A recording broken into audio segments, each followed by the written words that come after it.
Assalamualaikum Waalaikumsalam warahmatullahi wabarakatuh. Waalaikumsalam warahmatullahi wabarakatuh. Alhamdulillahirabbil alamin. Wassalatu wassalamu ala asyrafil anbiya'i wal mursalin wa ala alihi washabihi ajmain, amma ba'du. Fa ya ibadallah usikum wa ya bittaqwallah wa ta'atihi la'allakum turhamun. وقال الله تعالى في كتابه المبين وأصدق القائلين أعوذ بالله من الشيطان الرجيم الذين يؤمنون بالغيب ويقيمون الصلاة ومما رزقناهم ينفقون. وقال النبي صلى الله عليه وسلم لا يؤمن أحدكم حتى يحب لأخيه ما يحب لنفسه. Alhamdulillah, kita semua masih bisa berkumpul kembali di Masjid Nur Hidayah, yang mana ini malam yang ke-23. Dalam hal ini saya nggak bosan-bosannya mengingatkan kepada semuanya, kepada jemaah semuanya, untuk niatkan kumpulnya kita di sini. Ini adalah salah satu bentuk tasyukur nikmat kita kepada Allah Subhanahu wa taala. Dan niatkan juga untuk qiyamul Ramadan. Semoga dengan diniatkan kedua hal tersebut Allah Subhanahu wa taala menambah-nambah, membukakan pintu berkah, rahmat, maghfirah, anugerah dan karunia kepada kita semua, serta semoga kita semua dijadikan oleh Allah Subhanahu wa taala hamba-hamba yang mendapat ampunan dari Allah Subhanahu wa taala dari dosa-dosa yang telah lalu. Amin ya Allah ya rabbal alamin. Sebagaimana kemarin sudah disampaikan bab tentang zakat, ya.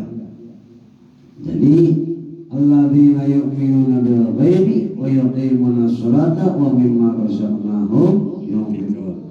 Alladzina yu'minuna bil ghaibi, jadi orang-orang yang bertakwa itu hudal lil muttaqin, petunjuk bagi orang yang bertakwa. Yang bertakwa itu bagaimana? Alladzina yu'minuna bil ghaibi, yang orang-orang yang percaya kepada hal-hal yang gaib. Maksud hal yang gaib di sini ada 3. Jadi ada surga, ada neraka, dan alam akhirat. Kalau kita meyakini akan adanya surga, akan adanya neraka, dan akan adanya alam akhirat, otomatis hidup kita akan normatif. Tahu normatif? Normatif kan prosedur. Tahu prosedur? Jadi mengikuti jalan yang telah diperintahkan, ya. Normatif itu normal-normal wae, mau neko-neko nggak bakal neko-neko. Normatif itu sampai apa? Kita prosedur. Kenapa prosedur? Ikut aturan. Sebab apa? Kita meyakini akan adanya perhitungan dan pertimbangan dalam akhirat nanti, ya. Kalau banyak salahnya nanti gimana? Nanti di alam akhirat itu ada timbangan amal, ada mizan gitu. Jadi hidupnya itu seadanya. Itu yang percaya pada hal-hal yang gaib. Wa yuqimuna shalat, yang menegakkan, mendirikan salat. Bukan mayuqailu shalat, bukan yang melaksanakan salat, tapi yang mendirikan sholat. Banyak yang melaksanakan sholat, tapi kehidupan sehari-harinya tidak jauh dari tegaknya sholat. Jadi inna sholata tanha 'anil fahsya'i wal munkar. Sholat itu mencegah perbuatan keji dan munkar. Akan tanha di sana fi'il mudhari, akan mencegah perbuatan keji dan munkar. Jadi seperti itu. Udah gitu, wa mimma razaqnahum yunfiqun, dan mereka yang menginfakkan sebagian rezekinya. Infak di sana infak wajib, berarti zakat. Kemarin disampaikan sangat sedikit sekali Ustaz kaya dengan ceramah tentang zakat mal. Bahkan saya belum pernah melihat Kebanyakan yang dibahas sodaqah dan sodaqah saja, infak dan infak saja. Kenapa? Kemarin sudah disampaikan, kalau membahas zakat mah jemaahnya pada kabur. Kenapa kabur?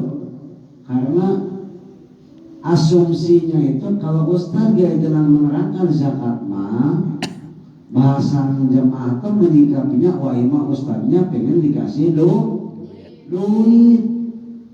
Sebab yang namanya infak sodaqah itu bisa berupa uang, bisa berupa barang, bisa berupa makanan, bisa berupa minuman. Kalau zakat mah itu pasti duit. Dan Ustaz Ki Haji nanti kalau ngebahas masalah zakat mah langsung jemaahnya pada kabur. Wah imam Ustaznya pi duit, Ustaznya buki duit, Ustaznya pengen dikasih duit. Itu bahasanya. Padahal Ustaz tersebut, kiai tersebut, ajaran tersebut menerangkan yang sesungguhnya gitu. Nah, zakat mal itu ada nisabnya, betul ada nisabnya. Cuman kalau kita mudah-mudahan kalau nisab ujung-ujungnya mengeluarkan zakat. Makanya kita berusaha. Bahkan banyak ulama-ulama yang menerangkan diusahakan apa yang kita pakai dari pakaian dan segala macamnya sudah terbebas dari zakat. Dan sekarang di bulan Ramadan ini zakatnya zakat fitrah. Zakat fitrah itu turut lisaim mata lil masakin, membersihkan saum Anda semua dan memberi makanan kepada orang miskin. Dan untuk yang menerima zakat fitrah ini ada 8 asnaf. Ada fakir, ada miskin, ada amil, ada mu'allaf, ada gharib, ada musafir, ada ibnu sabil, ada fi sabilillah. Yang di kita itu yang ada itu yang dijelasin satu-satu ya. Fakir itu yang mempunyai pekerjaan tapi tidak cukup untuk kebutuhan hidupnya. Itu fakir. Maksudnya gimana? Maksudnya kerjanya gajinya 2 juta tapi kebutuhan hidupnya 3 juta. Berarti kan minus. Itu termasuk fakir.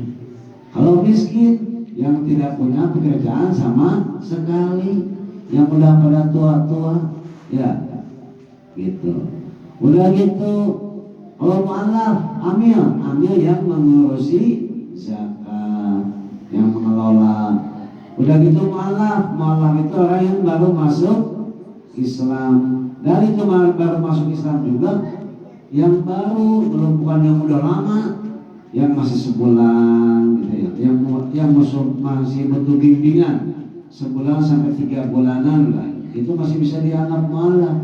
Kalau lewat dari sana sudah bukan mu'allaf lagi. Yang kelima apa? Gharib ini yang banyak hutangnya. Hutang di sini bukan hutang nganjuk mobil, nganjuk motor, nganjuk bumi, bukan. Tapi untuk makan sehari-hari saja kudu nganjuk ngahutang. Apa ipin untuk tukang sayur umpama teh nya begini jika nah boleh gitu.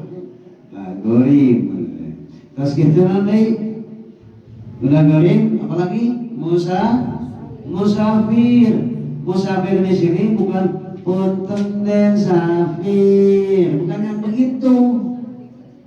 Bukan yang barang main, tapi yang musafir di sini dikhususkan yang talabul ilmi. Musafir lagi ala ditolak. Jadi musafirnya ala disafaro ditolabul ilmi. Anu dalam perjalanan adalah menuntut ilmu. Contoh di sini ada yang kuliah, tapi di sini ngontrak, itu bisa. Ya, yang pesantren itu bisa. Tapi ingat. Yang kuliah yang kontrak itu mesti dilihat dulu jurusannya. Kalau jurusannya matematika dan jurusannya yang berbau Islami itu bisa. Tapi selain itu nggak bisa. Jurusan bahasa Inggris, IPA, IPS, yang kayak gitu nggak bisa itu. Bimbingan konseling itu nggak bisa. Kalau matematika bisa. Kenapa matematika bisa? Karena Islam itu butuh orang-orang Islam teh kudu cerdas. Menghitung Jakarta matematika, betul. Nah makanya matematika mah masuk. Pelajaran umum ini matematika. Udah gitu, apalagi Ibnu Sabil teh budak belian hamba saya zaman dulu.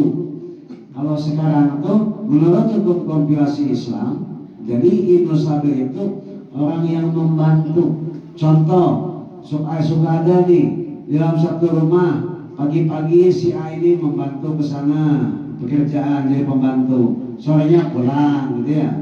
Ada yang begitu, ada juga yang tetap. Contoh yang dari Jawa, yang dari Garut, yang dari Tasik di sini tetap pulangnya sebulan 6 bulan sekali maunya kayak gitu. Nah pembantu kayak gitu itu masuk Ibnu Sabil.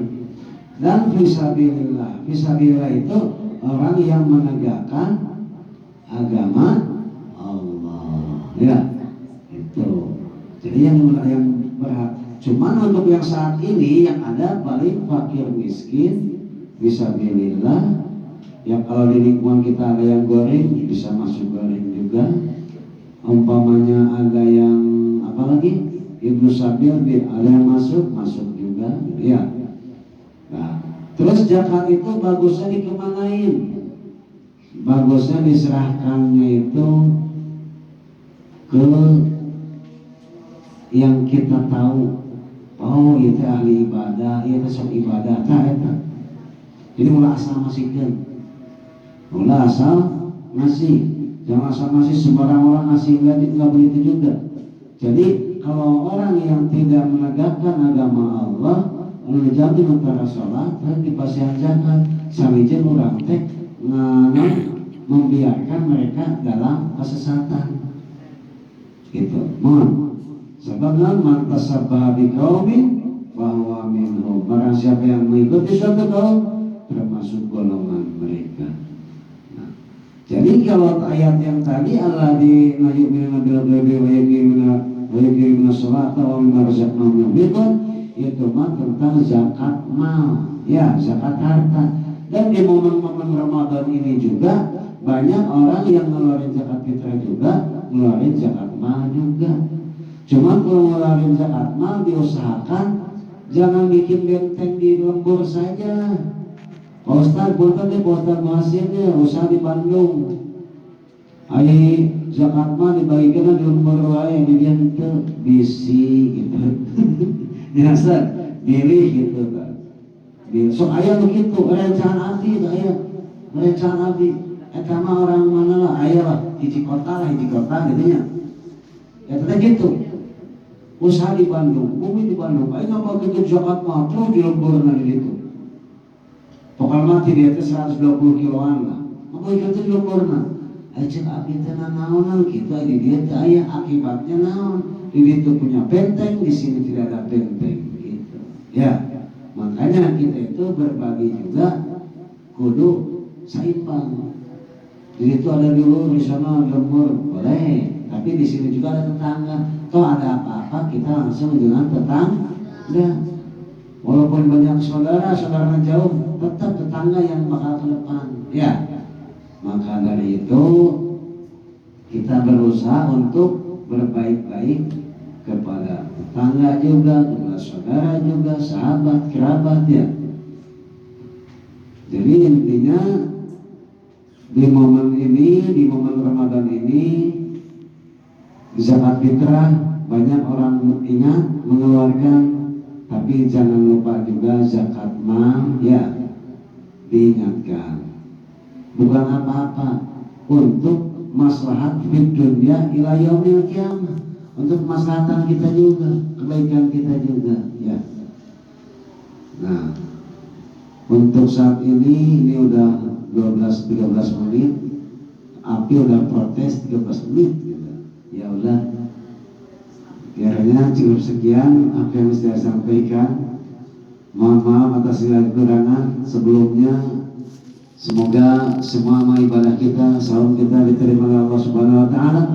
mendapat ridhonya Allah Subhanahu wa taala dan sahabatnya Rasulullah sallallahu alaihi wasallam, dan semoga kita semua diberikan kekuatan tambahan oleh Allah Subhanahu wa taala dalam menjalani Ramadan ini sehingga bisa melaksanakan Ramadan ini siangnya berpuasa malamnya tarawih minimal seperti itu, lebih bagus lagi ditambah dengan amal ibadah yang lainnya. Semoga diberikan kekuatan Allah Subhanahu wa taala, semoga kita bisa menjalaninya, serta semoga kita semua termasuk hamba-hamba Allah yang diampuni oleh Allah Subhanahu wa taala dari dosa-dosa yang telah lalu. Amin ya Allah ya rabbal alamin. Wassalamualaikum warahmatullahi wabarakatuh. الصلاة سنة تراويح ركعتين جميعا رحمكم الله. لا إله